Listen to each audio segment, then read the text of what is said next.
कृष्णाय वासुदेवाय हरे परमात्मने प्रणतक्लेशनाशाय गोविंदाय नमो नमः। कृष्णाय वासुदेवाय हरे परमात्मने प्रणतक्लेशनाशाय गोविंदाय नमो नमः। कृष्णाय वासुदेवाय हरे परमात्मने प्रणतक्लेशनाशाय गोविंदाय नमो नमः। ठाकुर जी, आपके चरणों में साष्टांग दंडवत प्रणाम करते हैं, श्रद्धा के सुमन अर्पित करते हैं। आज की कथा प्रसंग में ध्रुव का वर पाकर घर लौटना, यही आज की कथा का प्रसंग है। ध्यान से सुने।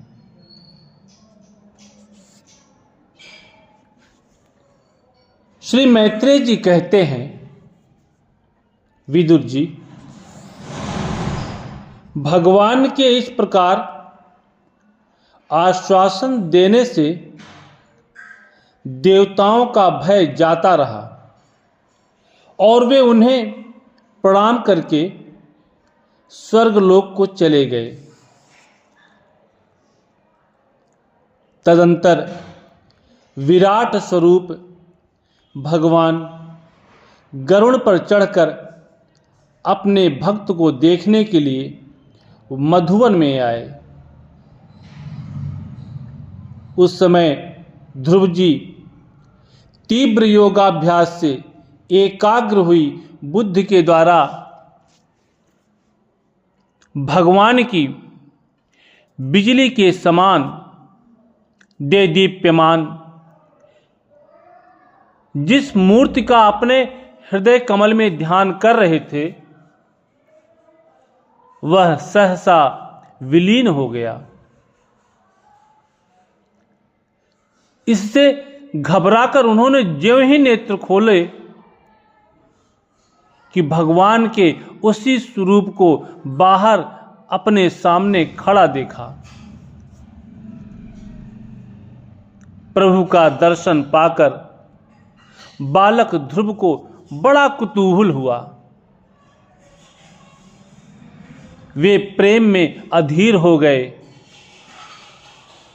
उन्होंने पृथ्वी पर दंड के समान लौटकर उन्हें प्रणाम किया। फिर वे इस प्रकार प्रेम भरी दृष्टि से उनकी ओर देखने लगे मानो नेत्रों से उन्हें पी जाएंगे,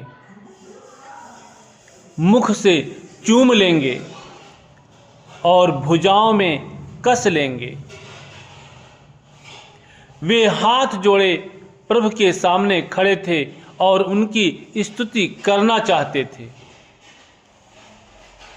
परंतु किस प्रकार करें यह नहीं जानते थे।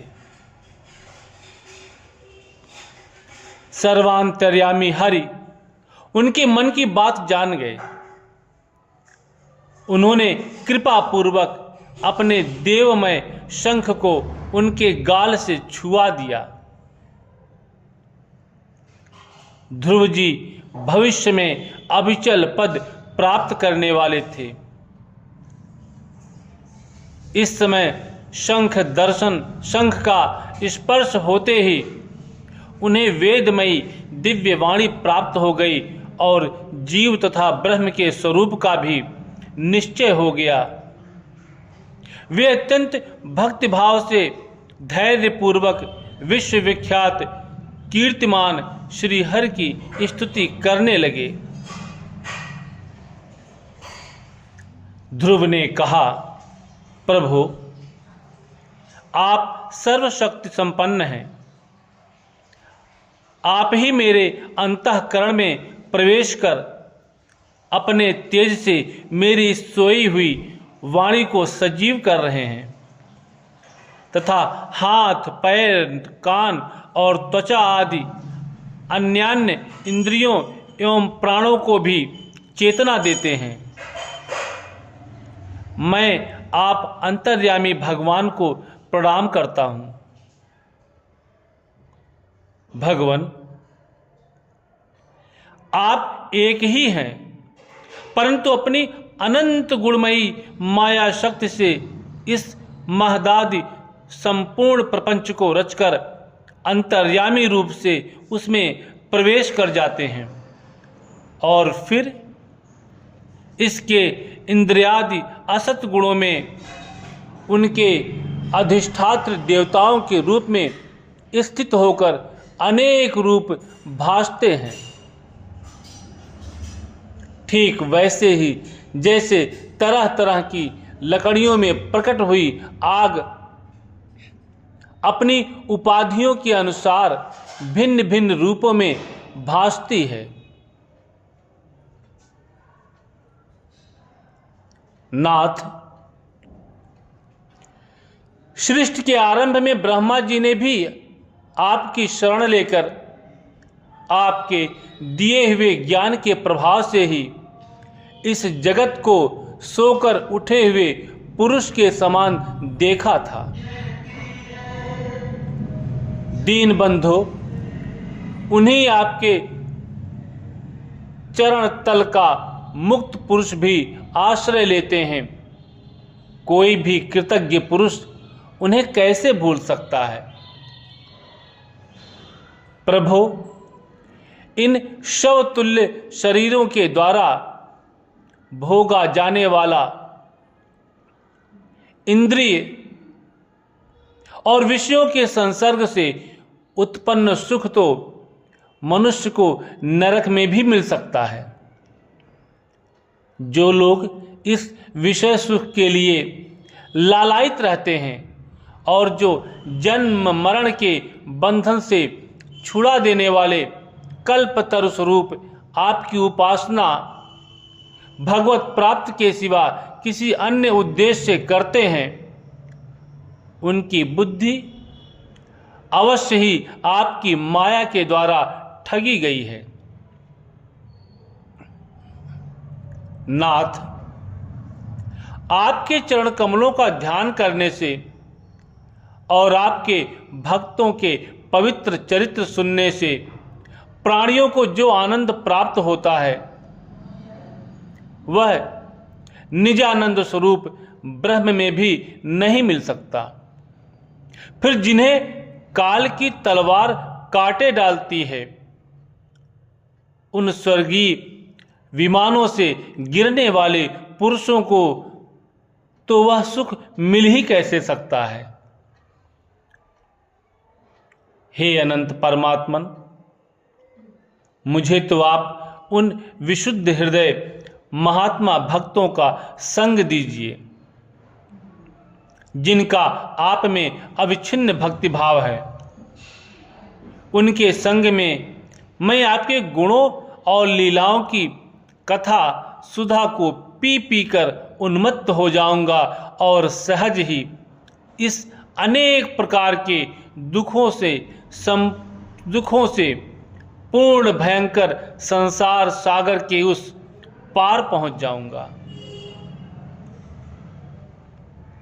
कमलनाभ प्रभु, जिनका चिंतन आपके चरण कमल की सुगंध में लुभाया हुआ है, उन महानुभावों का जो लोग संग करते हैं, वे अपने इस अत्यंत प्रिय शरीर और इसके संबंधी पुत्र, मित्र, गृह और स्त्री आदि की सुध भी नहीं करते। हे अजन्मा परमेश्वर, मैं तो पशु, वृक्ष, पर्वत, पक्षी, सरीसृप, देवता, दैत्य और मनुष्य आदि से परिपूर्ण तथा महदादि अनेकों कारणों से संपादित आपके इस सत्सदात्मक स्थूल विश्व रूप को ही जानता हूँ। इससे परे जो आपका परम स्वरूप है, जिसमें वाणी की गति नहीं है, उसका मुझे पता नहीं है।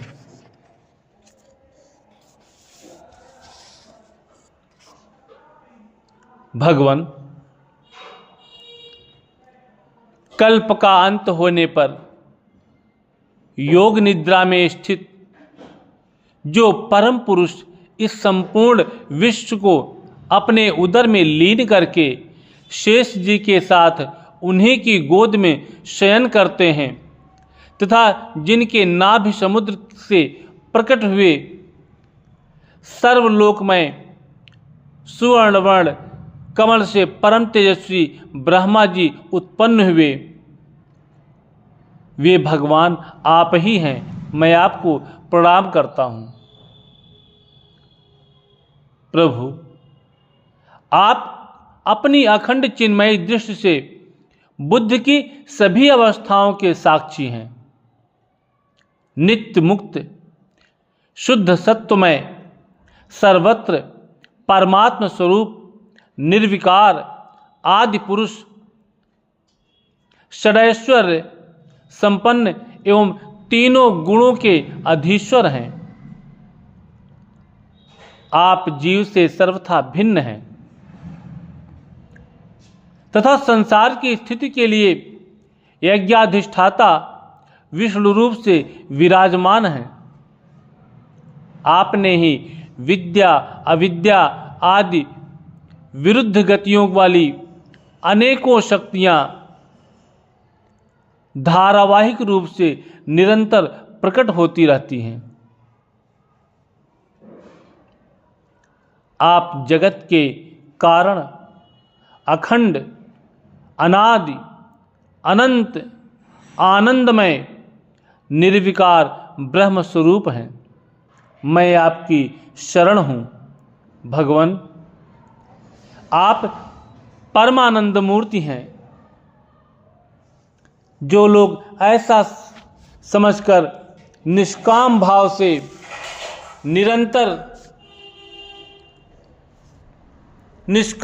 से आपका निरंतर भजन करते हैं,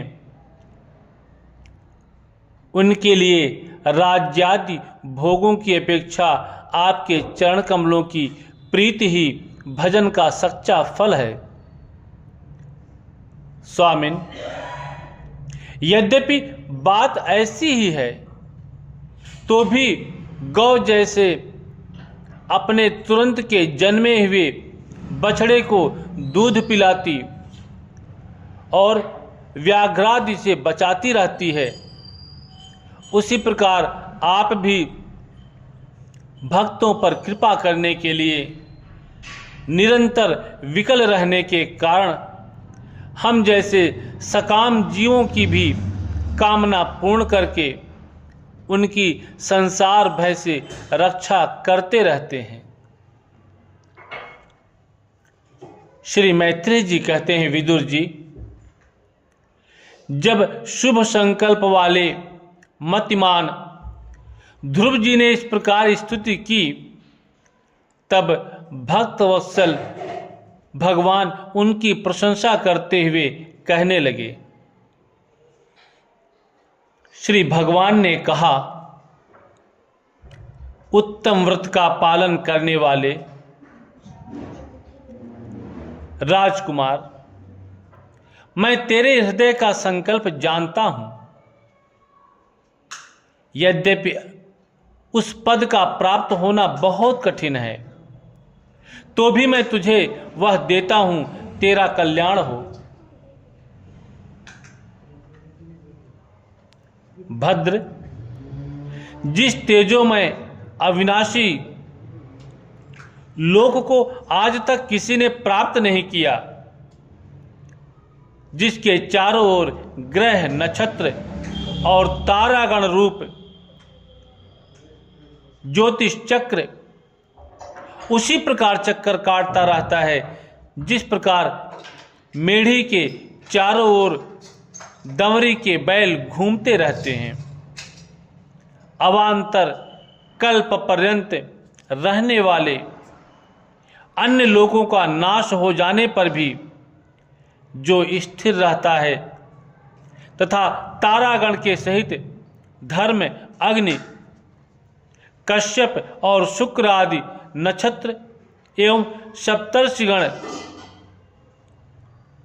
जिसकी प्रदक्षिणा किया करते हैं, वह ध्रुव लोक मैं तुझे देता हूं।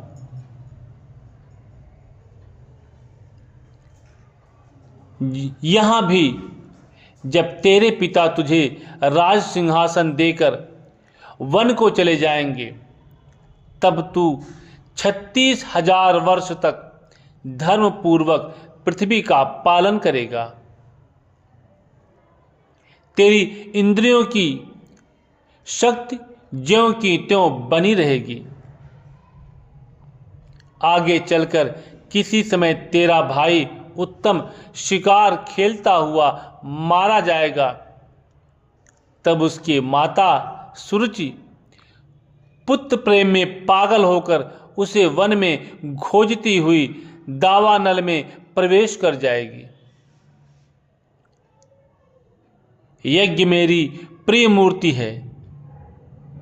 तू अपने को बड़ी बड़ी दक्षिणाओं वाले यज्ञों के द्वारा मेरा यजन करेगा तथा यहाँ उत्तम उत्तम भोग भोग कर अंत में मेरा ही स्मरण करेगा। इससे तू अंत में संपूर्ण लोकों के वंदनीय और सप्तर्षियों से भी ऊपर मेरे निज धाम को जाएगा, जहां पहुंच जाने पर फिर संसार में लौटकर नहीं आना होता। श्री मैत्रेय जी कहते हैं,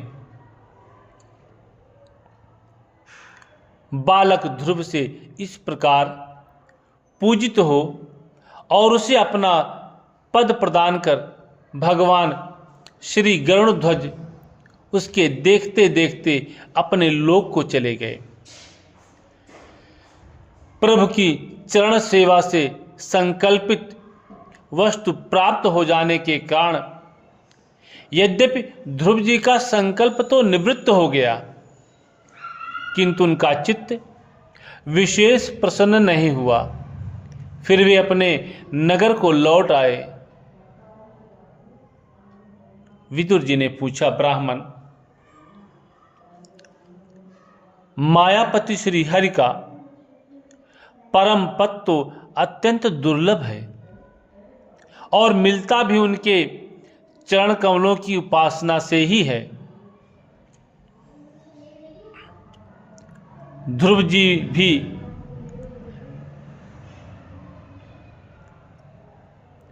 सारासर का पूर्ण विवेक रखते थे। ध्रुव जी भी सार का पूर्ण विवेक रखते थे। फिर एक ही जन्म में उस परम पद को पा लेने पर भी उन्होंने अपने को अकृतार्थ क्यों समझा? श्री मैत्रेय जी ने कहा, विदुर जी, हृदय अपनी सौतेली माता के वाग बाणों से विध गया था तथा वर मांगने के समय भी उन्हें उनका स्मरण बना हुआ था। इसी से उन्होंने मुक्तिदाता श्रीहरि से मुक्ति नहीं मांगी।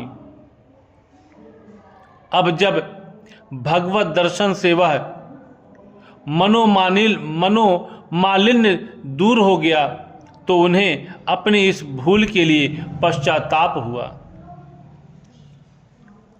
ध्रुव जी मन ही मन कहने लगे, अहो सनकादि ऊर्ध्वरेता अर्थात नैष्ठिक ब्रह्मचारी सिद्ध भी जिन्हें समाधि द्वारा अनेक जन्मों में प्राप्त कर पाते हैं, उन भगवत चरणों की छाया को मैं 6 महीने में ही पा लिया, किंतु चित्त में दूसरी वासना रहने के कारण मैं फिर उनसे दूर हो गया।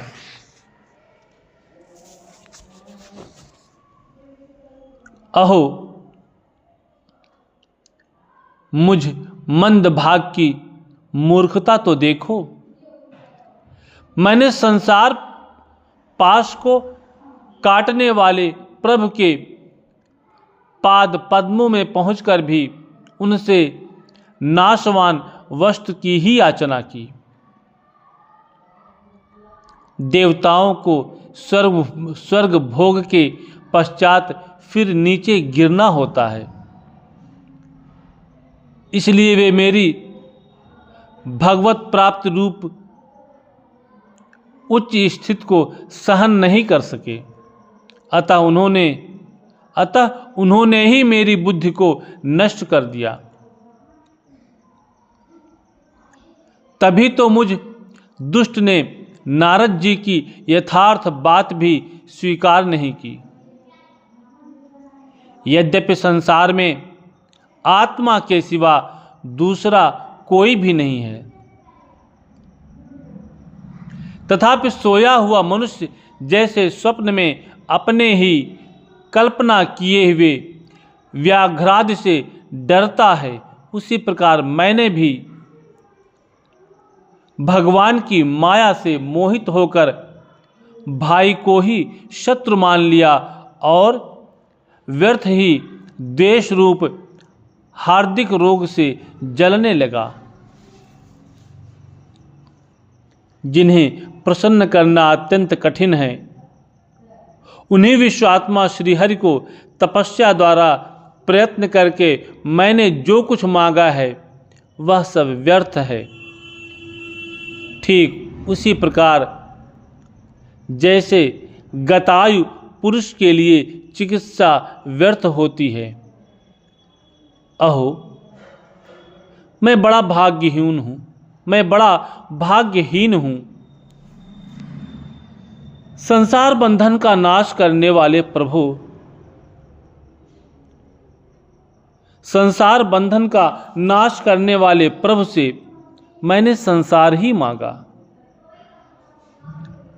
मैं बड़ा ही पुण्यहीन हूँ। जिस प्रकार कोई कंगला किसी चक्रवर्ती सम्राट को संपन्न करके उससे तुष सहित चावलों की कनी मांगे, उसी प्रकार मैंने भी आत्मानंद प्रदान करने वाले श्री हरि से मूर्खतावश व्यर्थ का अभिमान बढ़ाने वाले उच्च पदादि ही मांगे हैं। श्री मैत्रेय जी कहते हैं, तात तुम्हारी तरह जो लोग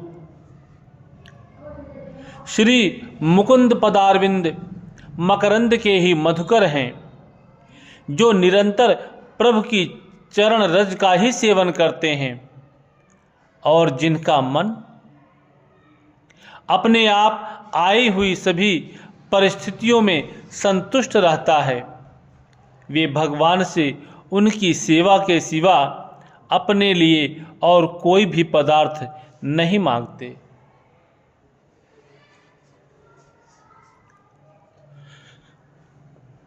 इधर जब राजा उत्तानपाद ने सुना कि उनका पुत्र ध्रुव घर लौट रहा है, तो उन्हें इस बात पर वैसे ही विश्वास नहीं हुआ जैसे कोई किसी के यमलोक से लौटने की बात पर विश्वास न करे। उन्होंने यह सोचा कि मुझ अभागे का ऐसा भाग्य कहाँ, परंतु फिर उन्हें देवर्षि नारद की बात याद आ गई। इससे उनका इस बात में विश्वास हुआ और वे आनंद के वेग से अधीर हो उठे। उन्होंने अत्यंत प्रसन्न होकर यह समाचार लाने वाले को एक बहुमूल्य हार दिया। राजा उत्तानपाद ने पुत्र का मुख देखने के लिए उत्सुक होकर बहुत से ब्राह्मण कुल के बड़े बूढ़े मंत्री और बंधुजनों को साथ लिया तथा एक बढ़िया घोड़े वाले स्वर्ण जटित रथ पर सवार होकर वे झटपट नगर के बाहर आए।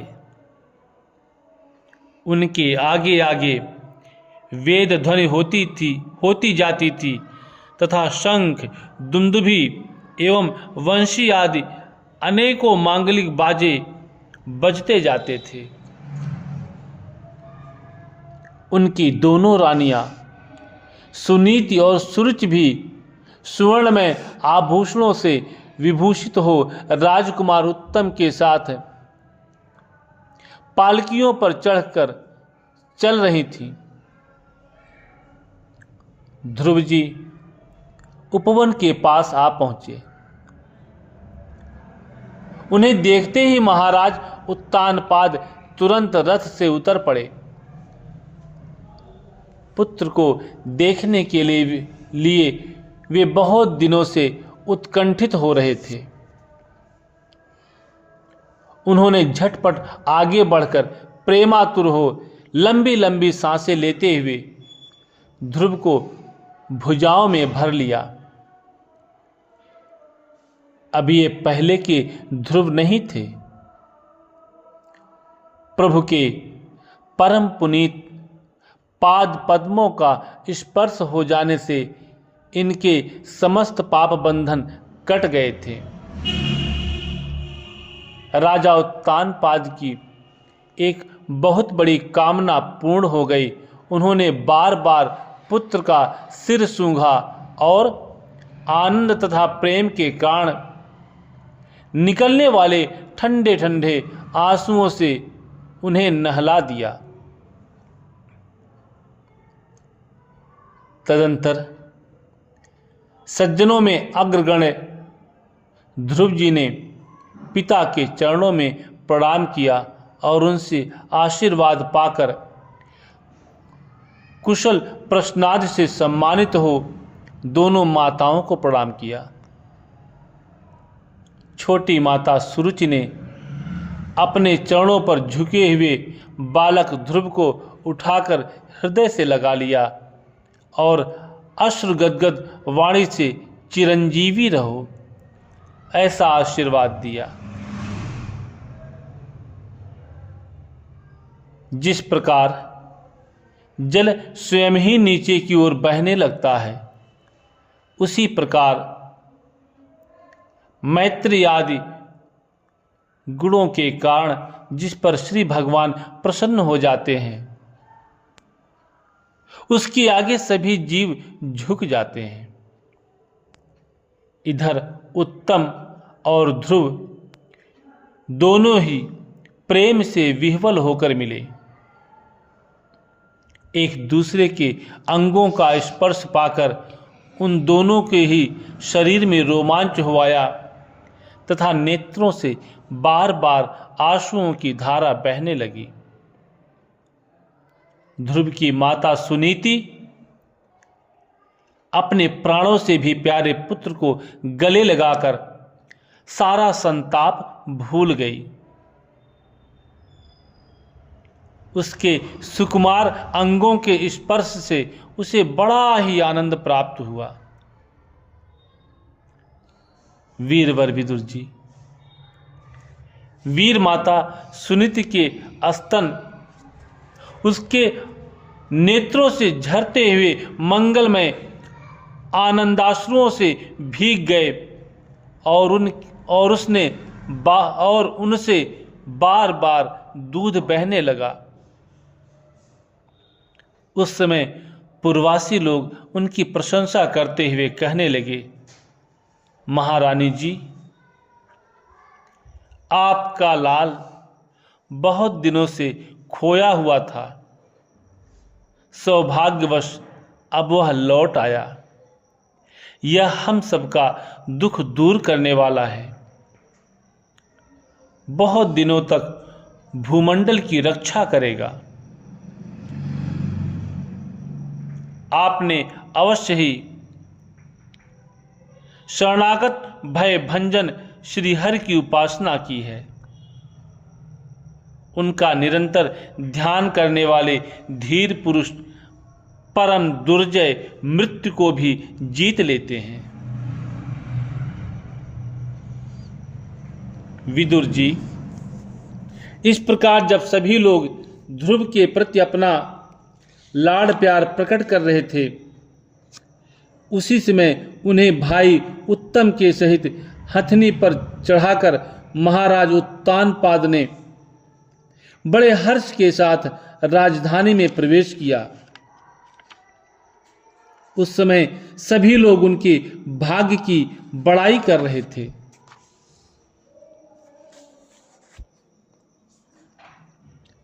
नगर में जहां तहां मगर के आकार के सुंदर दरवाजे बनाए गए थे तथा फल फूलों के गुच्छों के सहित केले के खंभे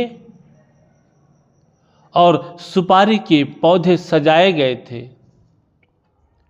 द्वार द्वार पर दीपक के सहित जल के कलश रखे हुए थे, जो आम के पत्तों, वस्त्रों, पुष्पमालाओं तथा मोती की लड़ियों से सुसज्जित थे।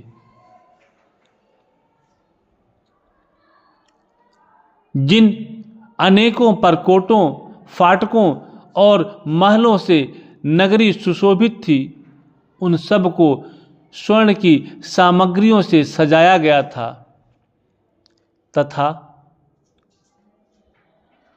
उनके कंगूरे विमानों के शिखरों के समान चमक रहे थे। नगर के चौक, गलियों, अटारियों और सड़कों को झाड़ बुहार कर उन पर चंदन का छिड़काव किया गया था और जहां तहां खीर, चावल, पुष्प, फल, जौ एवं अन्य मांगलिक उपहार सामग्रियां सजा रखी थी। ध्रुव जी राजमार्ग से जा रहे थे। उस समय जहां तहां नगर की शीलवती सुंदरियां उन्हें देखने को एकत्र हो रही थीं। उन्होंने वात्सल्य भाव से अनेकों शुभाशीर्वाद देते हुए उन पर सफेद सरसों, अक्षत, दही, जल, दूर्वा, पुष्प और फलों की वर्षा की। इस प्रकार उनके मनोहर गीत सुनते हुए ध्रुव जी ने अपने पिता के महल में प्रवेश किया।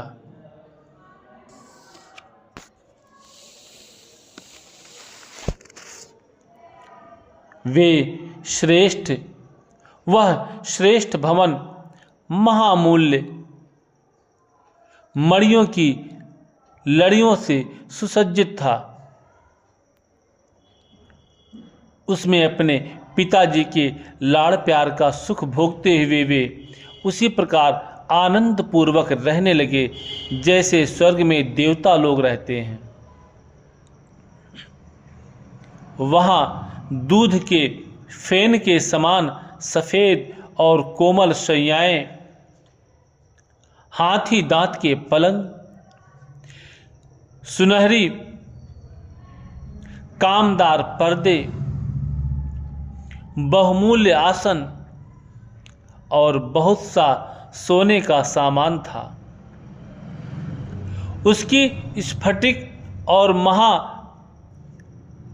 मरकत मणि अर्थात पन्ने की दीवारों में रत्नों की बनी हुई स्त्री मूर्तियों पर रखे हुए मणिमय दीपक जगमगा रहे थे। उस महल के चारों ओर अनेक जाति के दिव्य वृक्षों से सुशोभित उद्यान थे, जिनमें नर और मादा पक्षियों का कलरव तथा मतवाले भौरों का गुंजार होता रहता था। उन बगीचों में वैदूर्यमणि अर्थात पुखराज की सीढ़ियों से सुशोभित बावलियां थीं, जिनमें लाल, नीले और सफेद रंग के कमल खिले रहते थे तथा हंस, कारंडव, चकवा एवं सारस आदि पक्षी क्रीड़ा करते रहते थे। राजर्षि उत्तानपाद ने अपने पुत्र के अति अद्भुत प्रभाव की बात देवर्षि नारद से पहले ही सुन रखी थी। अब उसे प्रत्यक्ष वैसा ही देखकर उन्हें बड़ा आश्चर्य हुआ।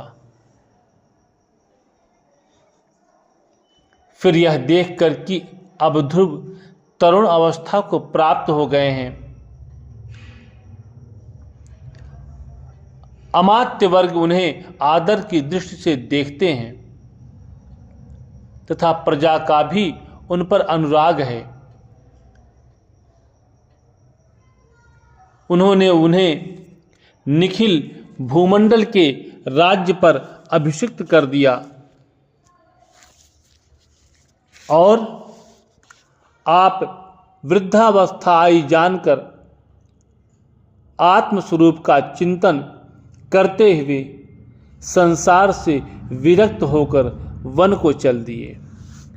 श्री कृष्ण गोविंद हरे मुरारे, हे नाथ नारायण वासुदेवाय। श्री कृष्ण गोविंद हरे मुरारे, हे नाथ नारायण वासुदेवाय।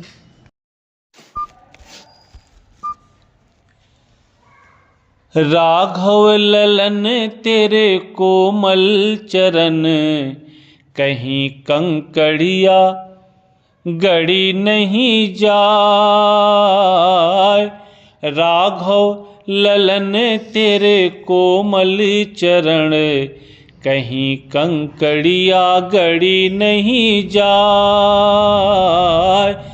राघव ललन तेरे कोमल चरण, कहीं कंकड़िया गड़ी नहीं जाए।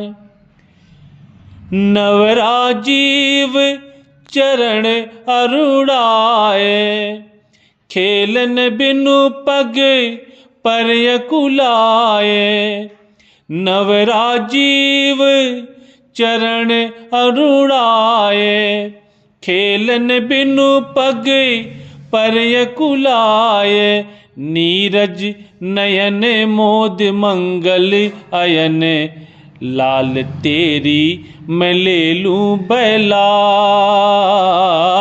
नीरज नयन मोद मंगल अयन, लाल तेरी मैं ले लूं बैलाय।